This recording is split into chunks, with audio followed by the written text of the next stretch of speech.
Okie dokie. I want to talk to you guys about the practice of a morning ritual or cleanse or Kriya.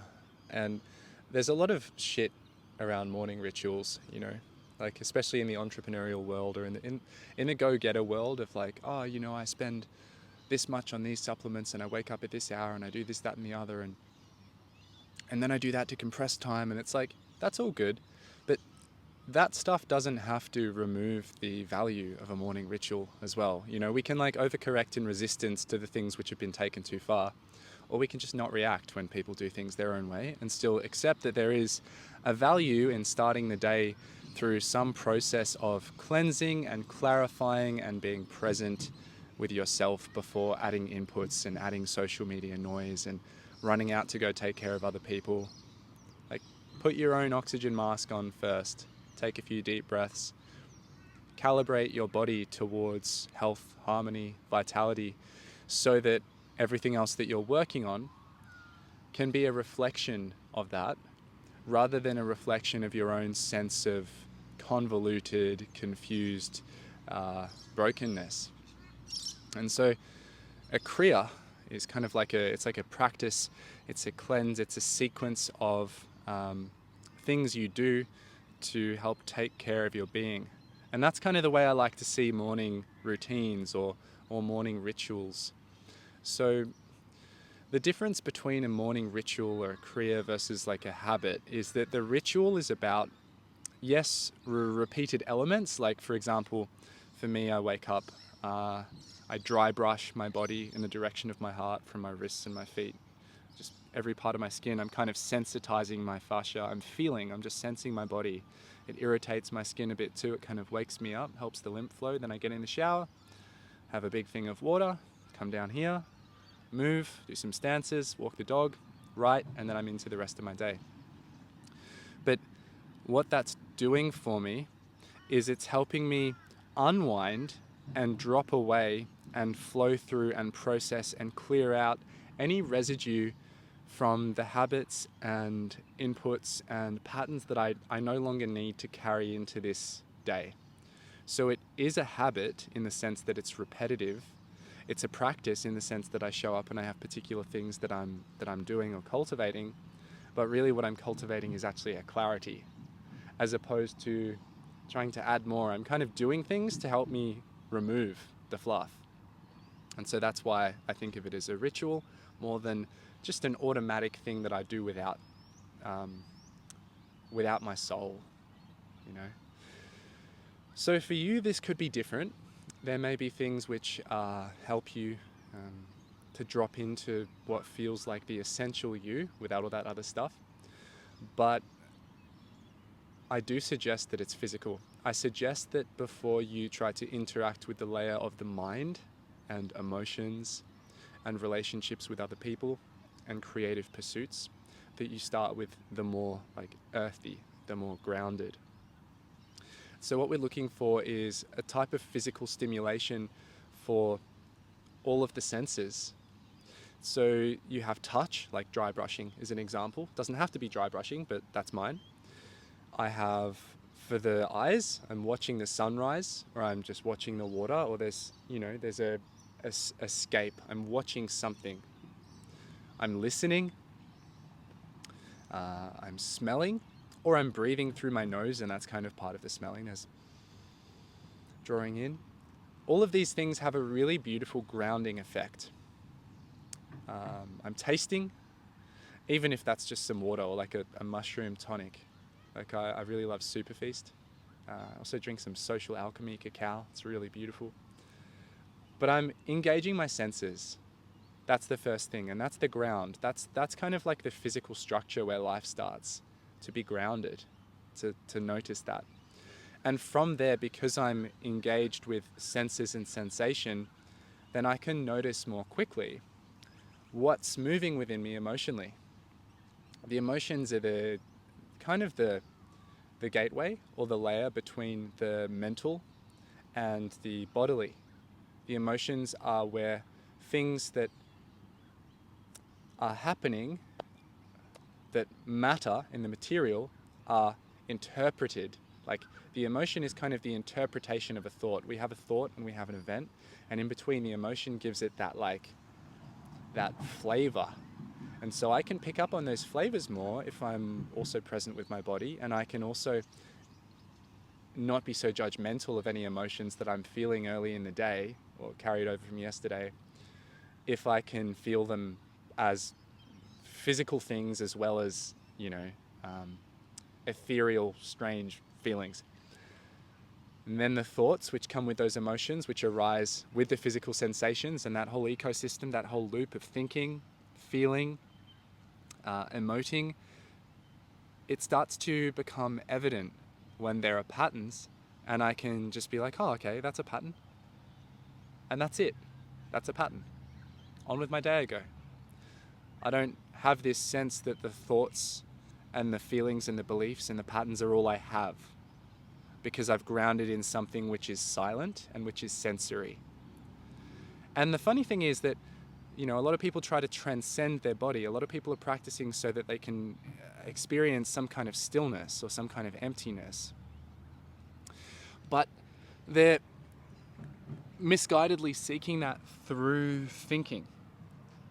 And perhaps you can find it through thinking. There's infinite doorways into this sense of emptiness and peace and clarity, one of which is to exhaust your thinking mind and to make yourself so sick of it or so confused that it's just... But that doesn't also then bring the physical clarity and the physical health and the physical vitality. And so you can go that way, you can go beyond the mind, so to speak, or beyond the thinking mind using thoughts. But then what about your body? It still needs maintenance. It still needs love. So when you go through the body, you have something more tangible and grounded and slower moving in a sense to work with. And it's more health supporting, and it helps you in whatever other endeavor you want to be part of, you just can't deny biology, and we're human.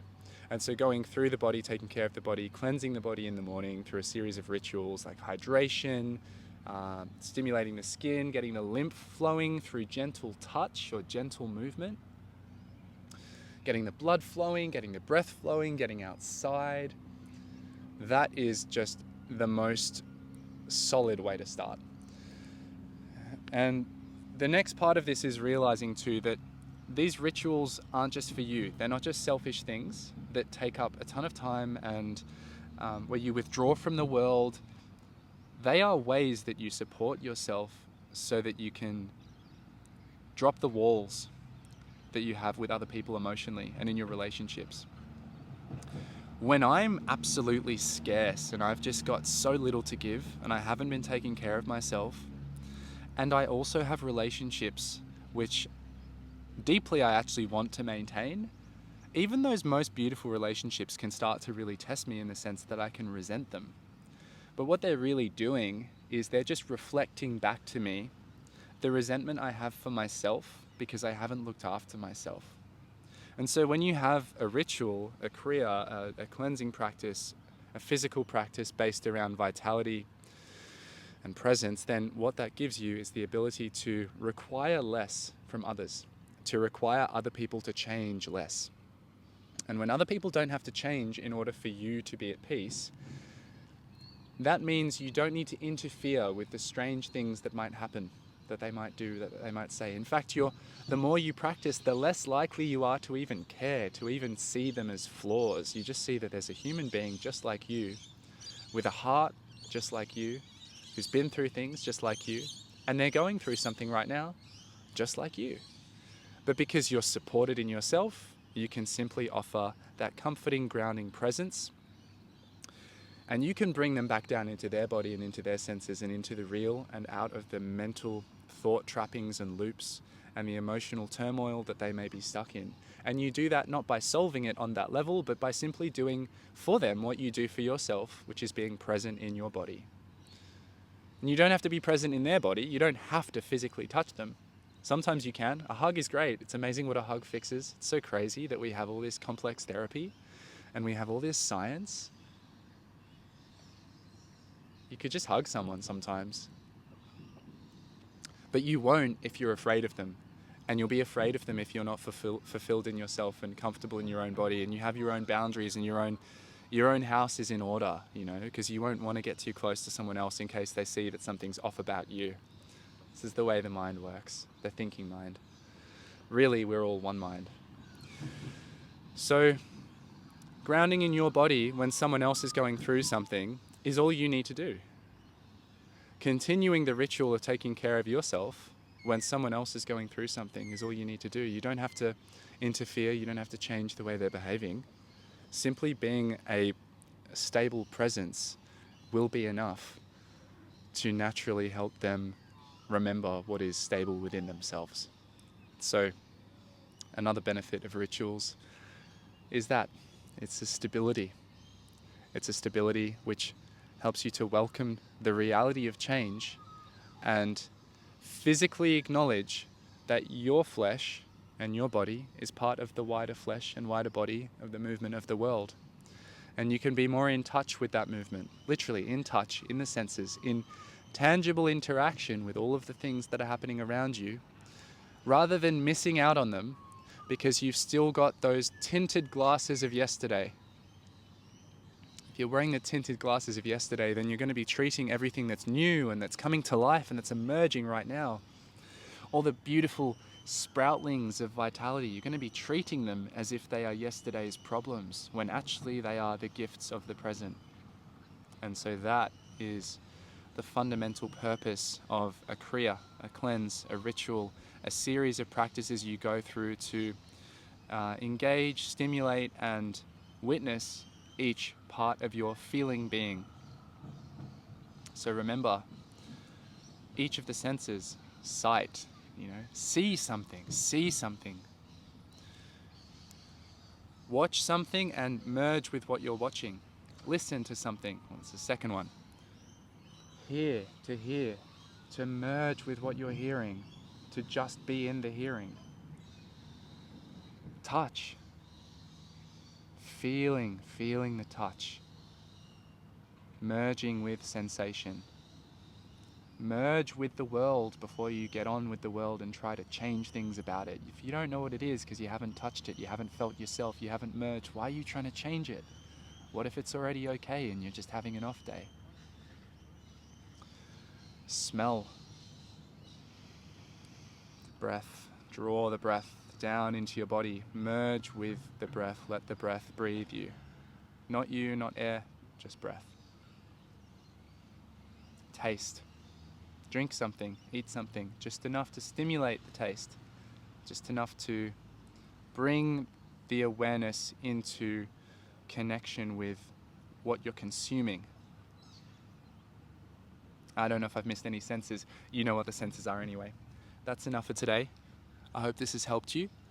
And if you're not already in baseline watching this, and I end up releasing this section of the video publicly, then I have currently, you'll have to check if this is still around when you're watching this, a 9-week course called Baseline, which is to help you clarify your mind, attune to your body, take care of your body, and clear out the emotional world so you can have more beautiful relationships.